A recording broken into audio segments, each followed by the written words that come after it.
Dentro da técnica agora propriamente dita, vamos dizer assim, né? Tudo isso que a gente fala é aquilo que vocês vão usar agora aqui para tentar restaurar ou restabelecer a forma e a função de um elemento dental na boca, certo?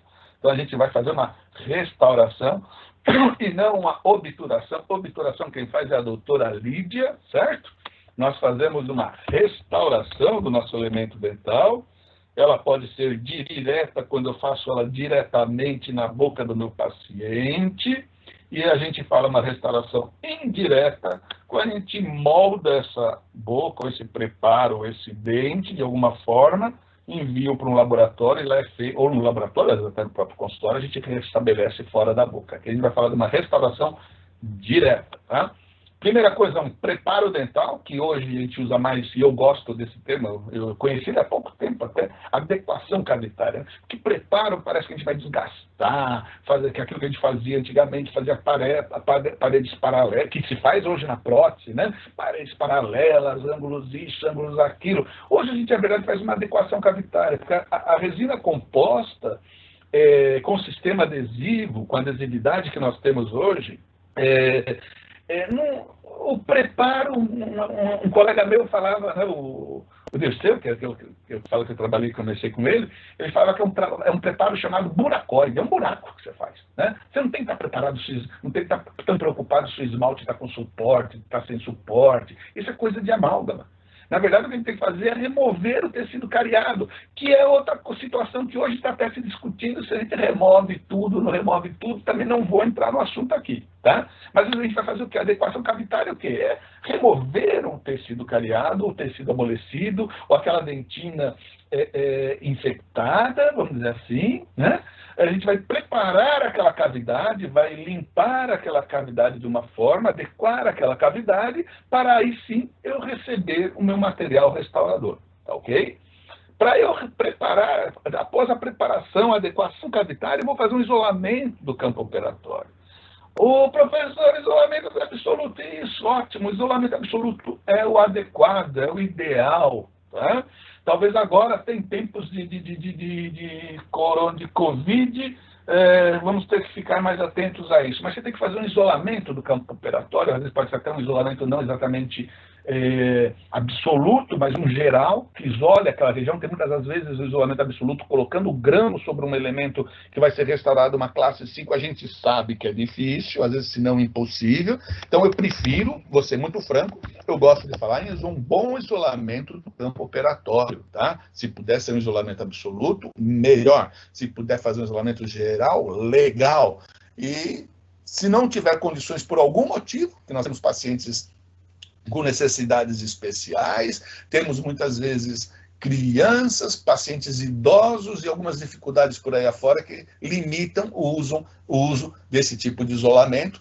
Pacientes que têm ânsia, paciente que tem problema de respiração, enfim, tá? Mas, como eu costumo falar, o isolamento do campo operatório, se ele não for um isolamento absoluto, que seja o relativo o mais absoluto possível, tá bom? Uma limpeza do dente, da estrutura dental, uma profilaxia do esmalte, da dentina, isso é sempre adequado, vai melhorar a tensão, vai melhorar aquela superfície dos tecidos, tanto dentinário quanto esmalte, para receber o meu sistema adesivo, né? O condicionamento dental com ácido, condicionamento dos tecidos, e vamos aplicar um sistema adesivo, tá? Então, uma restauração, ela basicamente, esses são os passos, né? A gente faz o preparo, a gente faz a adequação daquela cavidade, a gente isola, faz o isolamento daquele elemento dental, daquele elemento a ser restaurado, da melhor forma possível, de preferência isolamento absoluto, tá?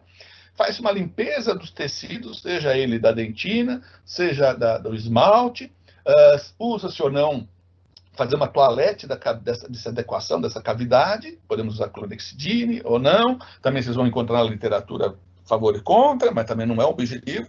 Então, a gente vai fazer a limpeza desse elemento dental que vai receber essa restauração. Nós vamos condicionar esses tecidos, vai condicionar o esmalte, você vai condicionar a dentina e vai entrar com um sistema adesivo. Tá bom? Basicamente, e aí vai fazer a restauração propriamente dita, usando o material restaurador indicado, o que você, de eleição para aquele caso que você escolheu. Tá? Então, a adequação cavitária vai remover o tecido cariado. Em dentes posteriores, o bisel, a gente usa muito bisel em anterior, principalmente na vestibular, na lingual, assim como mesmo ali, ó, posteriores, a gente não usa bisel no cavo superficial, tá? Bisel em cavo superficial a gente usa muito na região anterior, e esse bisel ele tem uma função de aumentar a área de contato, de adesividade, aumentar a área de contato com a adesão da resina. Ele aumenta essa área de contato, ele vai aumentar também de forma com que eu consiga, na hora que eu estou fazendo a restauração, por exemplo, uma classe 3, como vocês estão vendo na imagem, espero que todos estejam vendo, na hora que eu estou passando da resina, de uma resina de fundo, uma resina de dentina, que a gente vai conversar um pouco aqui adiante, a gente leva essa resina até, vamos dizer assim, até a metade desse bisel e depois vem com uma resina de esmalte. Então, essa passagem de luz diminui ou tenta se disfarçar melhor aquele halo, às vezes, que dá da restauração para a estrutura dental. Então, o bisel é muito interessante. Só que o bisel faz com que a resina fique muito fina, tá? E como ela é muito fina ali, em posterior a gente não indica, porque é uma região de mastigação, então o esforço mastigatório às vezes é maior, e também em palatina de dentes anteriores também não gostamos de usar, a gente geralmente não indica por conta desse motivo, tá? Normalmente ela ajuda muito na melhor adesão, na superfície de adesão, de melhorar os prismas para adesão, e disfarça na parte de estética, a gente consegue melhor disfarçar essa passagem do material restaurador para o elemento dental. Uma coisa fundamental que se passa batido direto é verificar a oclusão. Por quê? Mas antes, Arthur, a oclusão a gente vai ver depois, né, da restauração. Não, não, não. Antes, quando eu vou começar um preparo, quando o paciente chegou, que eu vou ter que ou remover aquela cárie, ou eu vou ter que tirar aquela restauração antiga dele para fazer uma nova, eu marco os contatos oclusais. Tá? Seja em posterior, seja em anteriores, no caso aqui vai falar de anterior. Por quê? Se eu tiver, na hora que eu removi aquele tecido cariado, eu removi aquele tecido amolecido, na hora que eu removi aquela restauração antiga, eu percebo que eu vou ter um contato oclusal exatamente na margem, na borda entre o esmalte, vamos dizer assim, a borda da minha restauração, o cavo superficial e o material restaurador, eu tenho que ou avançar, aumentar esse preparo para fugir desse contato e deixar esse contato oclusal só em resina, ou então na hora que eu estou removendo, começando a fazer o preparo, retirando a resina antiga ou retirando o tecido cariado, eu vou fazer um preparo de forma que eu deixe esse contato oclusal só em esmalte. Eu fujo do contato oclusal. Então, veja, isso aqui é uma dica não só para cavidade, não só para restaurações diretas, mas também para restaurações indiretas. Tá aí a Maria Ângela, com certeza que... Né? A gente nunca deve deixar o término do preparo, o término, seja com uma restauração direta ou indireta, em ponto de contato. Se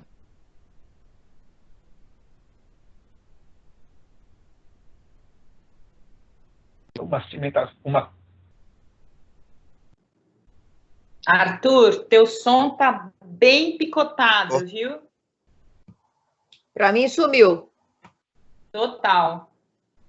Sumiu. Aqui sumiu também. Ele deve estar com algum problema na internet. Já já volta. Peraí. Vamos aguardar.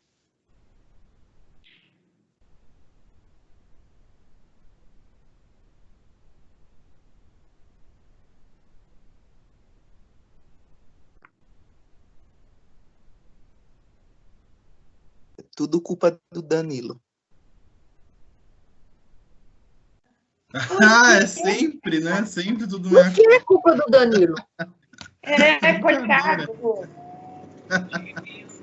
A imagem aparece, mas a voz do Arthur nada, né?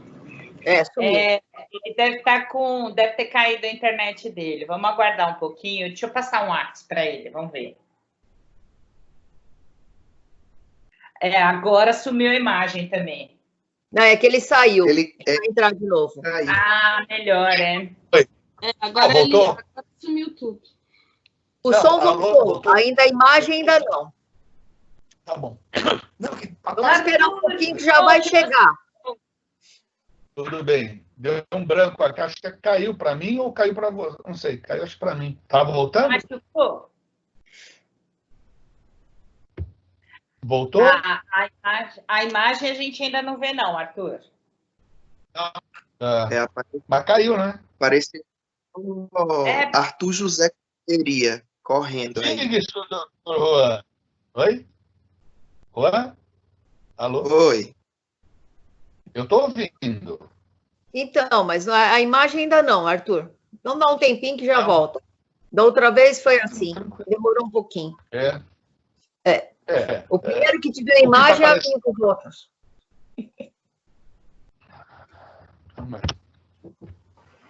Eu já tenho a Calma imagem. aí. Não. Voltou a imagem? Tá Para a Cláudia, sim. Para mim, ainda não. Já? Já está voltando. Calma, vai De chegar. repente. Depende da distância que E a aí, pessoa pessoal, está tá... de você. É bem capaz. Ó, mas eu tô pertinho do Arthur. Tô quase que na panela que eu vejo a casa dele. Brincadeira, brincadeira. Voltou, não? Não, Eu quero saber se eu... Deixa eu ver se eu estou compartilhando. De repente cai. Eu acho que eu não estou... compartilhar de novo. Vamos lá. Eu acho que é isso. Agora aí. É isso? Agora vai. Eu não tinha... Eu estava sem compartilhar. Foi isso, não tinha... O compartilhamento, ele caiu também, eu não percebi, gente. Prontinho, ótimo. Posso continuar, então? Beleza? Então, eu não sei se até onde foi falado, então a oclusão é importante para a gente, antes de iniciar o preparo, antes de iniciar a remoção do tecido cariado ou do tecido ou da restauração anterior, é evitar que a margem do meu preparo, meu cavo superficial, fique no limite. Ou a gente envolve, ou seja, desgasta um pouco mais, envolve esse contato de forma que o material restaurador que eu vou colocar, ou eu fujo na hora que eu estou fazendo o preparo, na hora que eu estou removendo, eu fujo daquele contato oclusal. Todo mundo entendeu? Tranquilo? Segue? Todo mundo vendo? Eu tô vendo. Tranquilo? Sim, então você tô vendo. Tá? Sim. Perfeito. Agora eu tô Vamos lá. vendo. Perfeito. Ótimo. Então, todos entenderam essa história da oclusão em relação ao preparo cavitário, seja ele qual for? Eu entendi. Então, tá bom. Isso é importante. Então, ótimo. A partir de um preparo, de uma adequação cavitária, a partir do preparo da dentina, do esmalte, enfim, seja com bisel, seja com remoção total ou parcial da cárie, enfim, a gente vai começar, né? Fez o isolamento do campo operatório, correto? Um outro passo que precisamos fazer para começar a colocar um material restaurador à base de resina composta é tratar os tecidos dentais para receber o sistema adesivo, tá? A gente usa geralmente um ácido fosfórico, 35%, 37%, tá? Geralmente em forma de gel, vocês também estão acostumados a usar, tenho certeza, todos já passaram por isso. Os tempos que nós também, é variável na literatura, mas o que a gente costuma indicar a gente começa a fazer o condicionamento de esmalte no esmalte, né? Começa a aplicar o esmalte, condicionamento ácido em todo o cavo superficial, em toda a superfície onde tem esmalte, e ao final a gente leva o nosso ácido, o nosso ácido para a dentina. Então, no mínimo, a gente usa 15 segundos em esmalte, tá? E para a dentina, no máximo, 15 segundos, que a gente indica, tá? Ouviram bem, aluno? Na verdade, esse condicionamento... Ô, Arthur, eles precisam ouvir bem isso, hein, ó. 15 segundos não é 15 minutos, que eles largam lá e vão embora, vão passear, vão pegar as coisas. Exatamente, tá? Principalmente em dentina, tá? Não pode se deixar lá, não. Os sistemas, também não vou entrar nesse assunto, os sistemas adesivos atuais hoje, muitas das vezes a gente já nem faz o condicionamento da dentina, porque alguns já vêm com o próprio ácido, o primer na próprio condicionamento de dentina, tá? Então, os universais, hoje nem precisaria mais fazer isso. Mas bom, estamos falando aqui de um sistema adesivo tradicional, comum, simples, em que a gente condiciona esmalte, no mínimo 15 segundos, e dentina, no máximo 15 segundos, tá bom?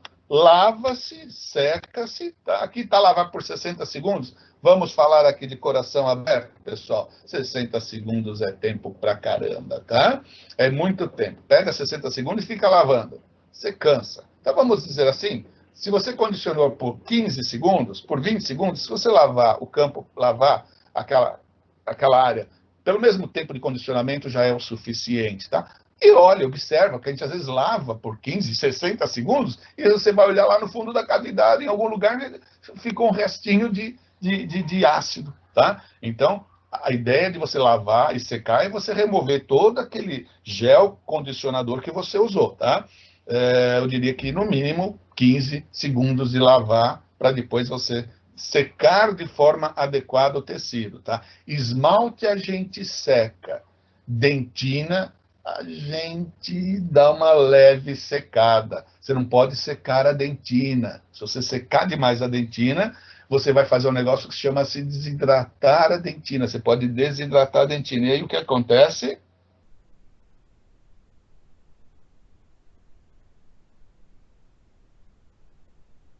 Deu um branco. Então, eu estou aqui, gente. Não caiu a ligação, não.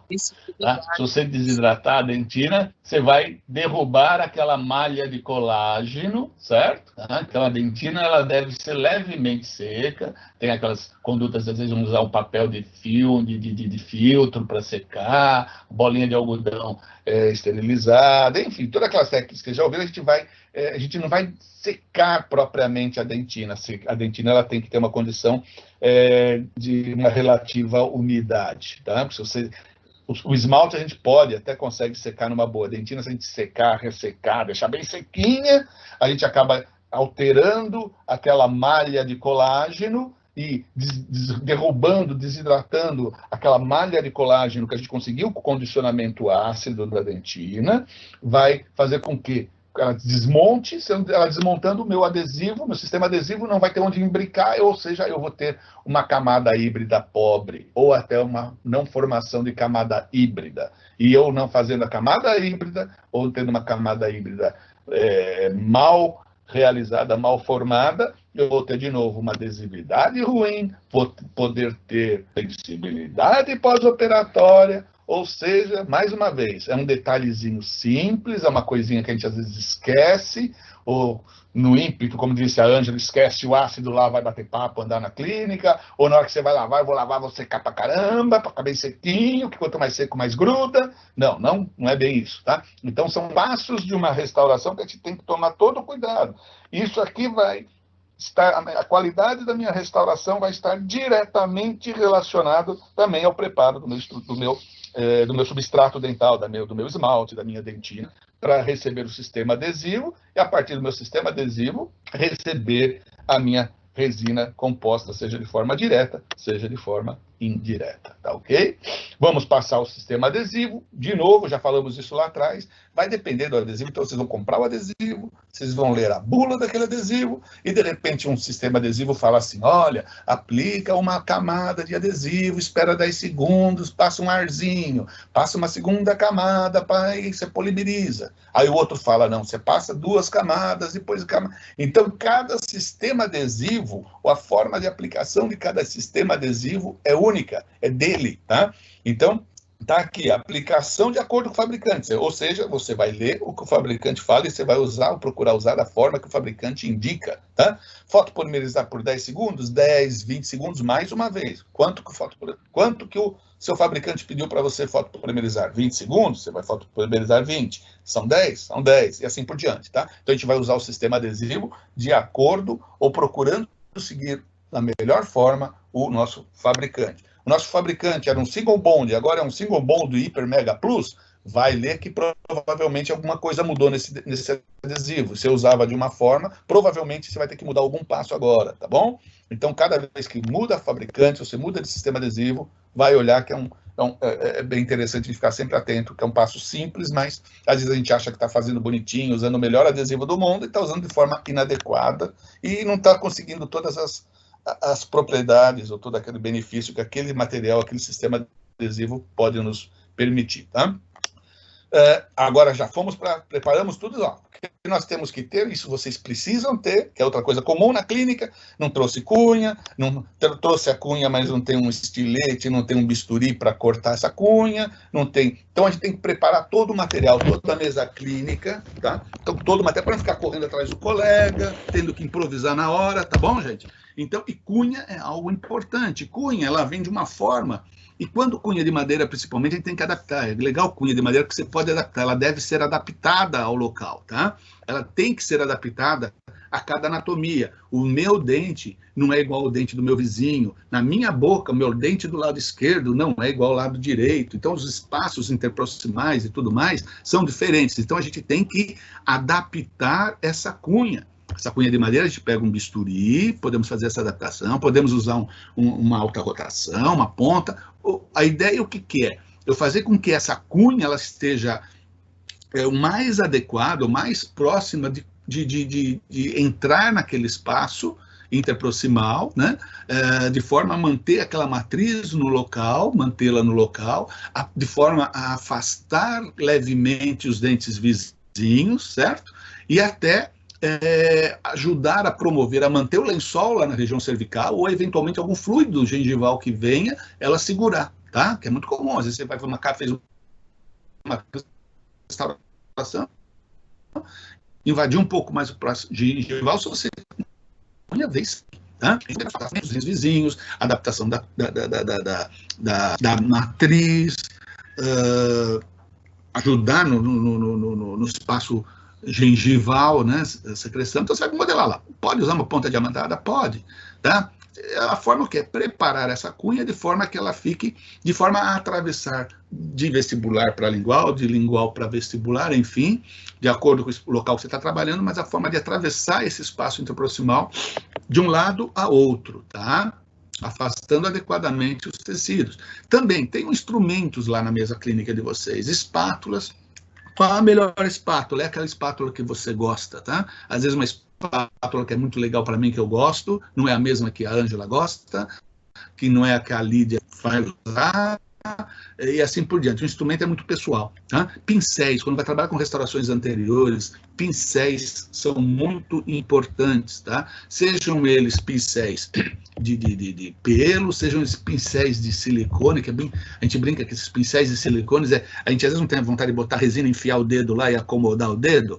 Então esses pincéis de silicone, eles são pincéis como se fossem nossos dedos. Então a gente vai acomodar essa resina quando precisa, quando se faz necessário, com essa ponta de silicone. São pincéis que você encontra em casa de pintura, tudo que se usa para pintura, a gente pode usar para acomodar, ou às vezes uma última camada, alguma camadinha, tem várias formas, vários tamanhos, é muito interessante e ajuda muito. Escrevam aí, não é só espátula que tem que ter na mesa, tá? É espátulas, pincéis, que isso são importantes, são fundamentais para a gente tentar uma restauração bem bacana, com uma finalização mais adequada. Várias formas, vários tamanhos. Às vezes não é nem uma espátula para resina. Às vezes você tem um instrumento que você usava para uma amálgama, que você, aquela ponta, você gosta na região, tá? Então o instrumento é muito pessoal, tá, ok? Então qual o melhor instrumento, qual a melhor espátula? Aquela que você se adapta, aquela que você gosta de usar. Eventualmente, por uma situação clínica, tem que ter um instrumento, você consegue trabalhá-lo melhor para levar aquela camada de resina, tá bom?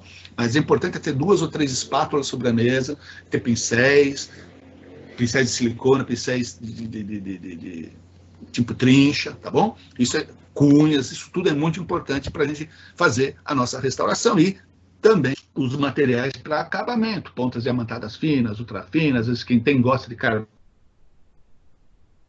enfim, carbide, pontas de borracha, tamanhos e feltro, eu acho fantástico, feltrinho no final com uma pastinha de polimento é muito bom, eu gosto. Tá?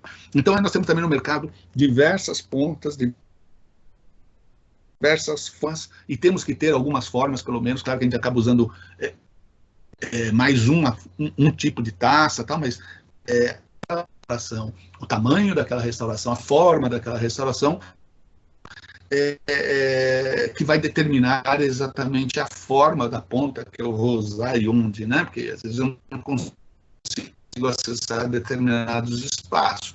Então, explica, quando vai fazer uma restauração em resina composta ou qualquer outro material, ter as pontas para a finalização daquele trabalho. Tá? Como a gente acaba, a gente faz naquela sessão e, claro, acabamento final a gente pede, é o ideal para ser uma segunda sessão, um acabamento primário, inicial naquele paciente, tá? No final você deixa para uma outra sessão, se for o caso, tá ok?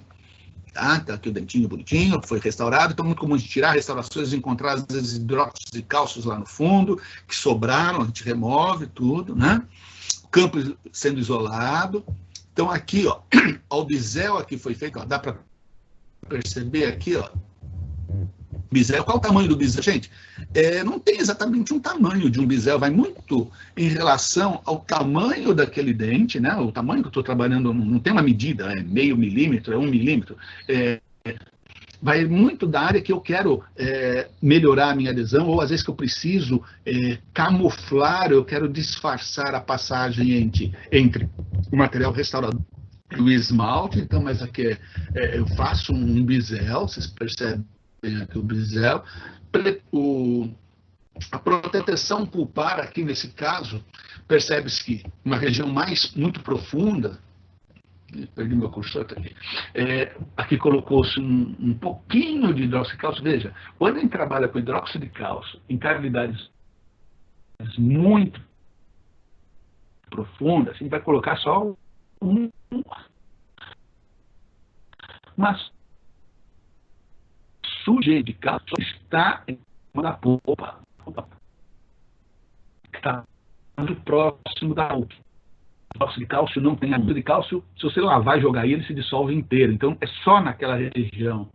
Depois eu cubro esse hidróxido de cálcio com uma camada de ionômero de vidro, tá? Então, aqui eu estou falando numa proteção pulpar para um dente, no caso aqui é um lateral, acho que é isso, um lateral, em que isso foi indicado como uma cavidade muito profunda, onde nós lançamos mãos aqui de um hidróxido de cálcio na região mais profunda, e somente na região mais profunda, lá, a sujeirinha, só de hidróxido de cálcio. Aí o resto da dentina, aí eu cubro. O ionômero de vidro, na verdade, ele vai mais para poder proteger aquele hidróxido de cálcio que é solúvel, que se desmancha e tudo mais, tá? E ele é frágil, mecanicamente ele é fraco, ele não tem resistência mecânica, e ao mesmo tempo permitir uma adesão com a resina composta, tá? Então, o ionômero de vidro também, eu não vou lambuzar tudo com ionômero de vidro, eu vou cobrir mais aquela região e cubro um pouco da dentina. Aí você tem que cobrir toda a dentina com ionômero de vidro? Não, não há necessidade de cobrir toda a dentina. Porque o meu dentina, o ionômero de vidro, ele vai servir para proteger aquele cálcio, vai ter propriedades de adesão à dentina também, que ele tem essa propriedade, e ele vai também ter uma liberação de flúor nessa região e vai até diminuir o volume da minha resina no final. Lembra aquela história da resina composta? Então, aí tem o meu ionômero de vidro ali protegendo, fazendo parte da minha proteção cavitária, tá?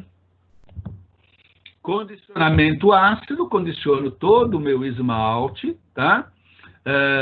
Quando eu uso o ionômero de vidro na mesma seção, não tenho necessidade de fazer condicionamento sobre ele. Então, eu vou lavar, vou secar, vou aplicar meu sistema adesivo sobre dentina, sobre dentina, sobre ionômero de vidro, sobre o esmalte, de acordo com o fabricante, correto? Preparei as minhas cunhas, apliquei a minha cunha, que ela atravessa, veja, de palatina, de lingual para vestibular, ela tem que atravessar inteira. Eu tenho a minha matriz posicionada, então eu vou ter, essa cunha, ela vai me ajudar a afastar um pouco os dentes aqui para compensar a espessura da minha matriz. Ela vai me ajudar a dar o contorno cervical aqui, ela vai me dar o apoio dessa minha matriz nesse local, tá? Tem várias imagens aqui. Ok? Aqui no caso, começando a fazer uma primeira camada na lingual desse meu dente, geralmente usando uma resina e cor de esmalte, depois vem de dentina e vai construindo o elemento dental. A gente vai falar da técnica lá. Veja, lá para as últimas camadas, olha lá, eu uso um pincel para escorrer para aquela última camada de resina, para eu espalhá-la, para caracterizar, às vezes dar alguma característica na superfície, para eu conseguir afinar aquela camada de resina, tá? Então o pincel é muito importante. Às vezes eu uso o pincel de silicona para acomodar e depois venho com o meu pincel para fazer essa característica final da minha restauração, tá ok? O outro dente sendo feito da mesma forma, condicionamento ácido, proteção, a cunha no local, a matriz em posição, sistema adesivo, começando por lingual, fazendo uma camada, a gente vai falar agora adiante, tá? E assim segue até a restauração final, e sempre trabalhando o quê? Com pincéis, com espátulas, pincéis, para caracterizar essa última camada. Veja, quando a gente tira, veja, é muito comum, acontece com todo mundo. Na hora que você tira a sua cunha, tira a sua matriz, eventualmente é comum encontrar aqui um flap, né? Uma rebarba de resina composta nessa região, o excesso às vezes que ficou, tá?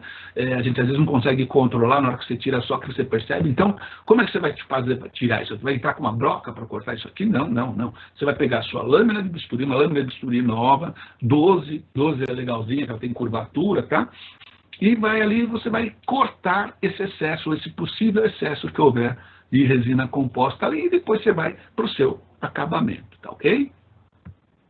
E o acabamento com as pontas diversas, como eu falei, vários tamanhos, várias formas, pode ser essa ponta de carbeto de silício aqui é muito boa para acabamento final, né? Ela com um feltrozinho é muito bacana, as pontas de várias granulações de formas para as diversas áreas daquela restauração que você fez, tá ok? E ao final, né, teve o contato inicial, aquele contato oclusal anterior no início do preparo, que a gente conversou, e ao final, principalmente quando são restaurações anteriores, classe 4, tem que também observar o contato final daquela restauração, em lateralidade, em lateroprotrusão, em protusão, tá? Para ver o que? Se está sendo distribuído aqueles contatos. Se estiver tocando só na minha restauração ou mais intensamente na minha restauração, eu vou ajustá-la de acordo com que essa restauração, ao final dela, tenha um ajuste oclusal, de modo que ela seja uniforme, seja equilibrado, tá? Principalmente em movimentos excursivos, tá? Seja em protrusão, lateroprotrusão, para ver se não tem algum ponto que está pegando mais ou tocando mais, se o paciente volta dali a pouco, doutor, quebrou, doutor, soltou de novo aquela restauração, tá? É algo que a gente tem que estar sempre atento ao final, além do acabamento, ou durante o acabamento, tudo, você já faz esses ajustes e faz o acabamento finais e tudo mais, tá? Faz parte da minha função, tá? A gente vai fazer uma restauração, a gente está restaurando esse dente, a gente está restaurando a forma dele, forma, cor, bonitinho, e a função dele. Ele nem tem que estar sem função, mas também não pode estar com sobrefunção. Ele tem que estar equilibrado, tem que estar integrado a toda a oclusão daquele meu paciente. Então, aqui é técnica, tá? Basicamente a técnica, tá bom? É bem esquemático. Aqui sendo feito